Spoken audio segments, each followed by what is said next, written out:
Anthony is back tonight from Patriotic Plastering. Thank you so much for being here.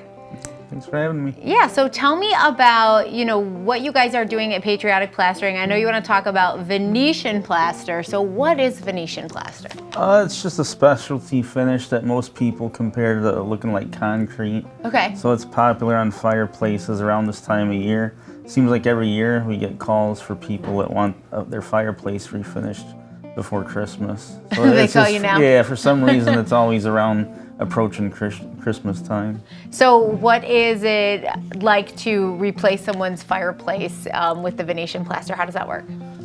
They either have a new fireplace framed, or if they have existing brick fireplace, we can coat over the existing brick with plaster and smooth it out and then give it the look it's supposed to have.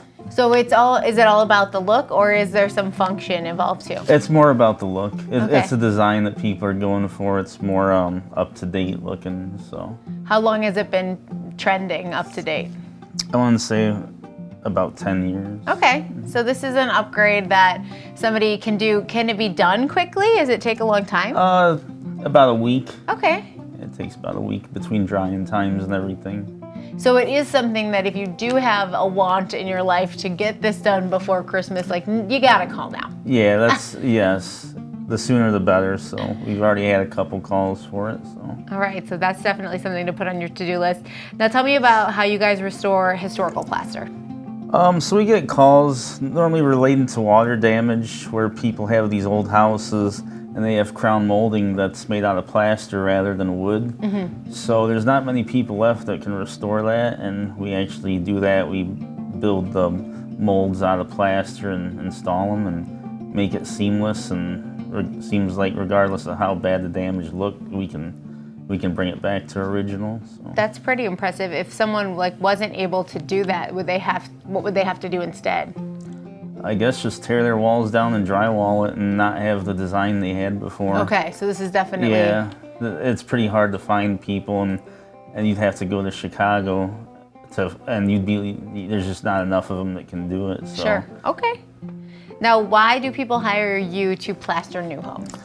Well, they hire us specifically because they feel like they want the best person, best company for the job.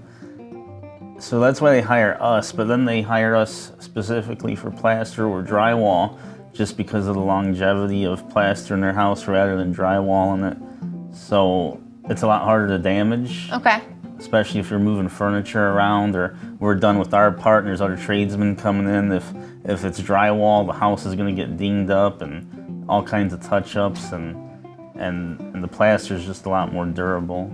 If you're talking about looking ahead, 10, 15, yeah, 20 exactly. years. 20 years from now, if you have a house here, it's drywalled, a house here, it's plastered. The plastered house may have a couple cracks or something, which is normal, but other than that, it should be almost flawless. Whereas a drywalled house 20 years from now typically has all kinds of dings and peeling tape and stuff like that. So people that really are looking to build a house that they want to keep for very long term, then they'll consider plaster. Especially if eventually they're going to want to sell that house, right? Because it's not fun to do all this work to sell your house. Yeah, you don't want to have to do all these millions of touch-ups and repairs. So so the plaster typically prevents that. So. All right. So how do we get in touch with you? You can Google us online. Okay. We got your phone number, Facebook, Instagram, and patriotic-plastering.com. Now is the time to give Anthony a call, especially if you're interested in that fireplace Venetian plaster. Thank you so much for coming in today. Thank you. We are diving into cybersecurity challenges next, and then we're making sweet potato hash and getting you ready for this year's Dancing with the Rockford Stars. We'll be right back.